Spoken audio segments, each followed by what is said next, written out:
La crisis mundial económica actualmente empezó por el estallismo de la burbuja tecnológica que dejó fracturas, por lo que los bancos centrales toman serias medidas para lograr una serie de recuperación económica, reduciendo la mínima expresión de los tipos de interés por muy debajo de los niveles de inflación.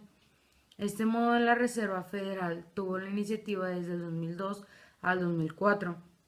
Mantuvo su tasa de interés por debajo del 2%, tendencia que surgió en el BCE, que en junio del 2003 hasta diciembre del 2005 la colocó por el 2%.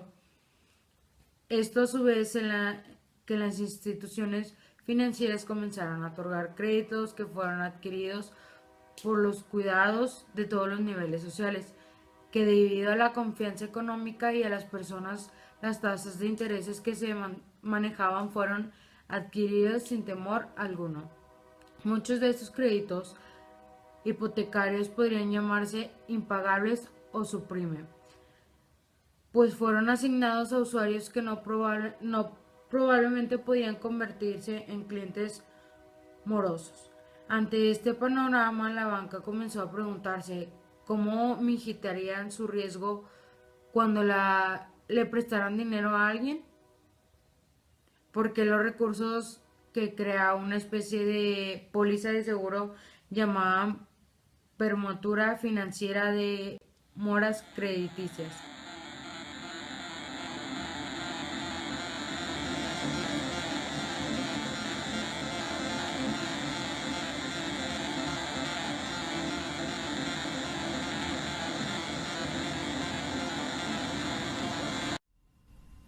Para mí, la crisis actual se debe a la subida de los precios de forma generalizada, y esto se llama inflación. Pero la inflación también se debe al contagio de dicha enfermedad, cuando se importan productos de los mercados extranjeros, especialmente de los Estados Unidos, donde se atraviesa una crisis financiera por desfinanciamiento de los bancos privados. Mediante el mercado, la crisis se expande por todo el mundo y llega a nuestro país.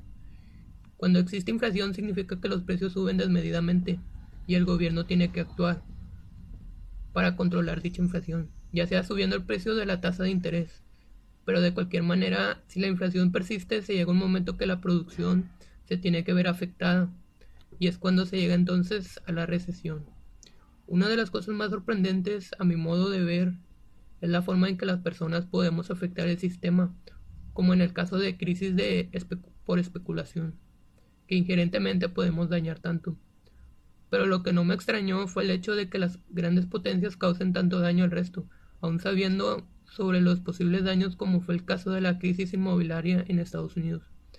Espero no ver esta crisis como un decaimiento, sino como una etapa difícil que debemos superar para pretender acceder a un mejor sistema.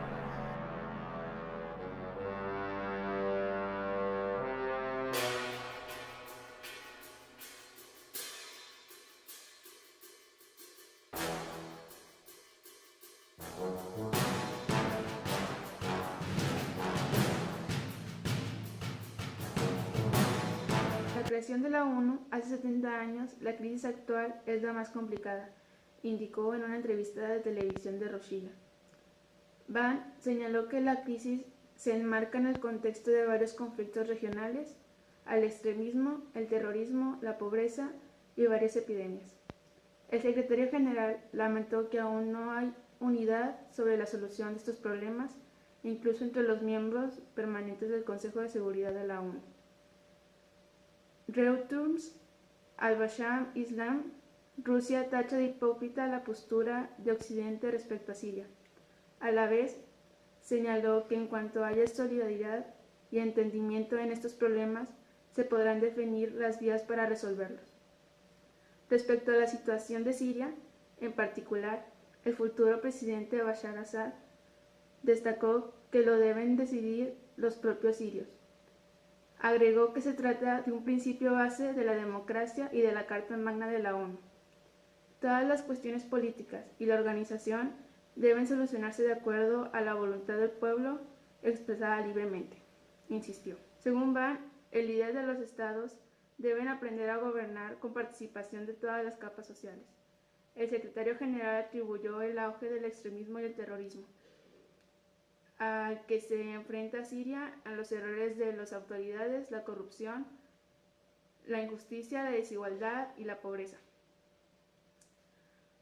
Cuando uno no tiene nada que conocer, se le conoce como la corriente terrorista, insistió. Bassam Kadien, el Consejo de Seguridad de la ONU, apoya el plan de Mistura, atención a las necesidades de sus ciudadanos. Por lo tanto, muchas de las situaciones que se presentan en la crisis económica, en este caso terrorista en el mundo actual, trae consigo problemas que afectan no solo a los países que padecen estas situaciones, sino también a la economía y la estabilidad de todos los países en general.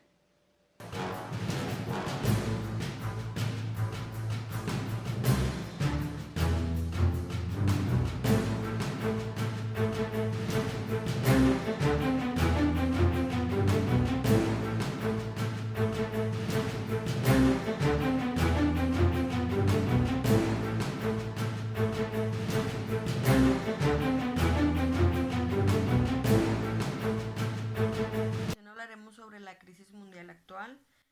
La economía es la ciencia que estudia los procesos de producción, intercambio y consumo de bienes y servicios.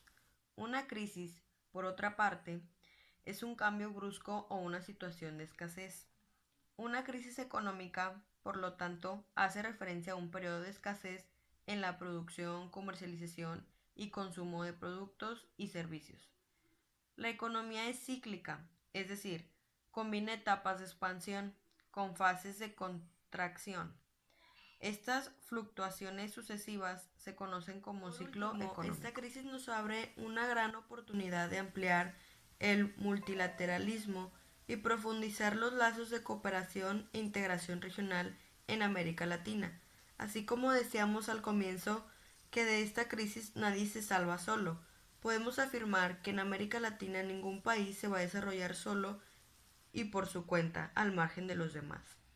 Hoy más que nunca, el destino de cada una de las naciones latinoamericanas está vinculado al destino de las otras. Tenemos que ser capaces de construir lazos de mayor confianza, de mayor cooperación, de mayor integración. Muchas gracias.